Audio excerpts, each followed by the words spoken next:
আমাদের আজকের আলোচনার বিষয় কোলোরেক্টাল ক্যান্সারের আধুনিক চিকিৎসা।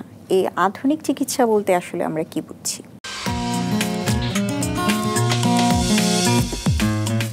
আমাদের আজকের আলোচনার বিষয় কোলোরেক্টাল ক্যান্সারের আধুনিক চিকিৎসা। এই আধুনিক চিকিৎসা বলতে আসলে আমরা কি বুঝছি? কোলোরেক্টাল ক্যান্সারের চিকিৎসা বলতে আমরা যেটা বুঝি সেটা হচ্ছে সার্জারি, রেডিওথেরাপি, কেমোথেরাপি। মোটা দাগে আমরা এই তিনটা ভাগে ভাগ করি। ক্যান্সার চিকিৎসার অনেক আধুনিকায়ন হয়েছে। 10 বছর আগে যেভাবে ক্যান্সার চিকিৎসা করা হতো এখন কিন্তু সেরকমভাবে চিকিৎসা করা হয় না। সার্জারির যেমন পরিবর্তন এসেছে, রেডিওথেরাপির পরিবর্তন এসেছে, কেমোথেরাপিরও পরিবর্তন এসেছে।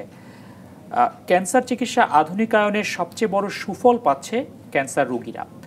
আগে ক্যান্সার চিকিৎসায় যে কোনো একটা সিঙ্গেল মডালিটি ইউজ করা হতো।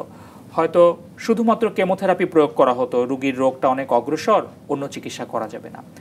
কোনো সময় আমরা দেখেছি আমাদের ক্যারিয়ারের শুরুতে যে একজন ক্যান্সার রোগীর ক্ষেত্রে শুধুমাত্র অপারেশন করে তাকে বলে দেয়া হচ্ছে যে ক্যান্সার ধরা পড়েছে, বেশি দিন আর বাঁচবে না, বাসায় চলে যান, ভালো খাওয়া দাওয়া করেন। এখন কিন্তু ব্যাপারটা তা হচ্ছে না। আধুনিক চিকিৎসা বলতে কিন্তু আমরা যেটা বুঝাই, তিনটা চিকিৎসারই কিন্তু আমরা সমন্বয় করছি প্রত্যেকটা রোগীর ক্ষেত্রে। একই রোগীকে আমরা যেমন সার্জারি করছি, আবার রেডিয়েশন দিচ্ছি আগে বা পরে, এবং কেমোথেরাপির সমন্বয় করছি। এই সমন্বিত চিকিৎসাটাকেই কিন্তু আমরা বলি মডার্নাইজেশন অফ ট্রিটমেন্ট। একই রোগীকে যখন মাল্টি মডাল ট্রিটমেন্ট দেওয়া হচ্ছে তখন তার ফলাফল বা রেজাল্টটা ভালো হচ্ছে। যেমন আমি যদি সার্জারির কথা বলি, আগে কিন্তু একটা কমন কনসেপ্ট ছিল যে ক্যান্সার হলে প্রাথমিকভাবে সার্জারি করে ফেলতে হবে, যেখানে টিউমার সেটা কেটে ফেলে দিলেই আপাতত কাজটা শেষ। এখন কিন্তু তা হচ্ছে না।